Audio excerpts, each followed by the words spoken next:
Very good morning to all my friends. Today I would like to share my memoir on my life in the indigenous community. So, for an introduction, I would like to state that my camp that I have, my life experience in the camp is involving the Orang Aslis from the Peninsular Malaysia. So there are two major ethnics in this Orang Asli community in Peninsular Malaysia, which is Jakun and Semang. So these two communities are the villages that we have visited, and there are a few points that I feel when I first visited them. So first of all, I feel that they are underprivileged, especially the young childrens, because they need to take care of the household at a young age. So basically, for their parents, the father would normally be the breadwinner, whereby they would go to the forest to forage for natural resources such as food or wood, and the mother would be the housewife. So basically, this father would be out from the house in for most part of the time, or they might be armies in serving in army camps, so they rarely be in the house, and the wife would need to take care of the large household. Normally a house or asli family would consist of 6 children, 5 to 6. So for the elder siblings, they will need to take care of the young children when the mother is busy. So this is why I feel that they are underprivileged and they have a lot of responsibility. So they have also not really proper access to proper education. This is because some schools might be situated too far from the rural village, or the students do not really want to go to school. They would prefer to be at home. So this is due to parents who have low awareness on the importance of education or a proper career. This because the students do not really think of getting a further education, as they all believe that what they want is a simple life, and normally they would only sustain their life through natural resources such as the forest. They are rarely have business, and they only involve themselves in agricultural activities. So this is a sad point whereby the child do not really have a good cannot envision how they are going to universities or to get a proper job. So the main objective of a camp that I have participated is that we want to achieve a few objectives. So first of all, we want to nurture and bring up the Orang Asli in a healthy and supportive environment. There will be few facilitators, including me, that will help to guide these children. So we guide them academic wise, we provide them classes, and we provide them counseling that helps them to be right on the right track in the society. So we provide them counseling of basic cleanliness and the importance of education, because some students, they do not really understand what is basic cleanliness, such as brushing the teeth or taking bath or even washing their hair. So these are the points that we need to teach them.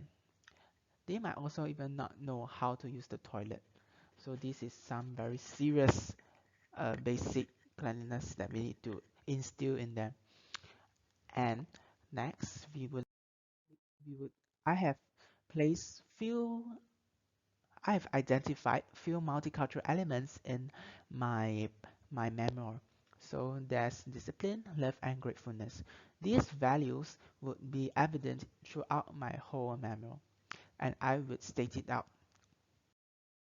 So for my first day in our indigenous counseling camp, which is organized by my church, we actually have a very fun experience, especially for the female facilitators. You can see that they are actually washing their hair. Do you know why they are washing their hairs? Because they are very scared that the kutu or the mites on the hair from the Orang indigenous children would jump onto their hair.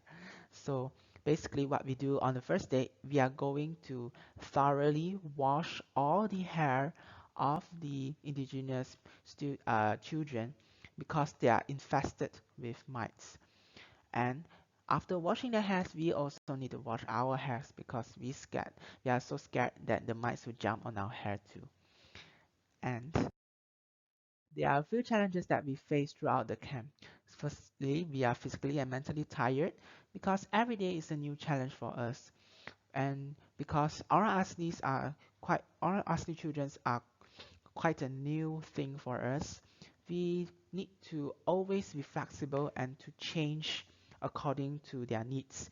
So every night we will have a meeting to discuss on how we can improve or to help them. So basically we need to prepare lessons, we need to facilitate the children's, and we need to live with the children too. And this might be a risk of us getting kutus, which is we call as lice. So this is something very interesting. And the classes that we would include in our camp is our 1 week camp is academically we have Bahasa Malaysia, English and mathematics. So for non-academic we have life skills such as cooking and sewing. And besides that we also provide music education and also religious education. So this is my class. I am I am evolving, or I should say I'm the one who teaches them music. So we can see that the children really enjoy music classes because they really get this opportunity to be able to uh, to learn music in schools. So we also have cooking classes, and normally we would divide into 2 sessions whereby there's a cooking class and sewing class, and the girls they really enjoy cooking, but basically it is actually very normal for them. These children they normally cook in their house because when their mother is busy taking care of younger children, they will need to carry the responsibility to cook at home. So I'm very impressed towards them because they are just only around 8 to 10 years old, and they are able to cook a full meal for themselves and the family. So we can see that it's a social activity. We include all of the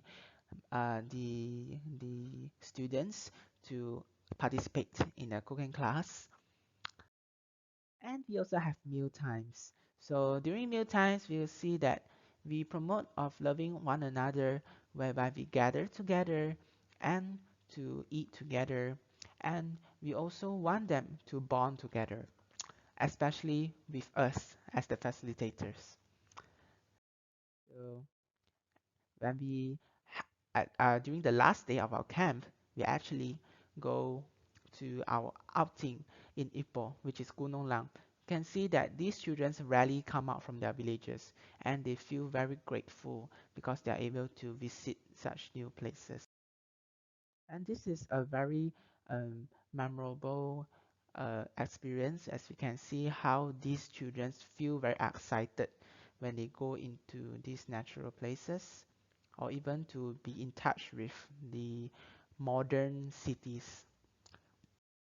So we can see how these children are very curious with different kinds of things, such as the rivers or the fishes that they rarely see.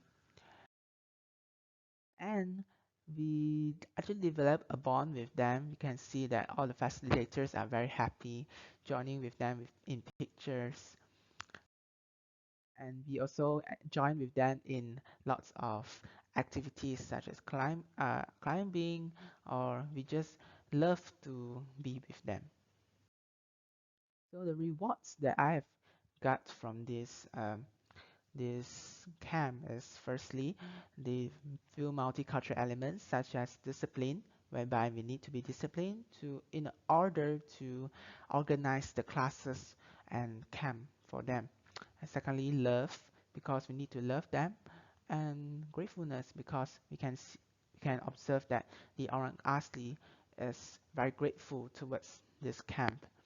And this allows me to get this experience and to understand the Orang Asli culture, whereby I can know more about how Orang Asli live in their society, in their community, and how is our cultural differences in.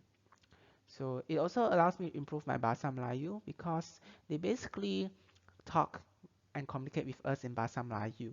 Other because they do not understand Chinese, obviously.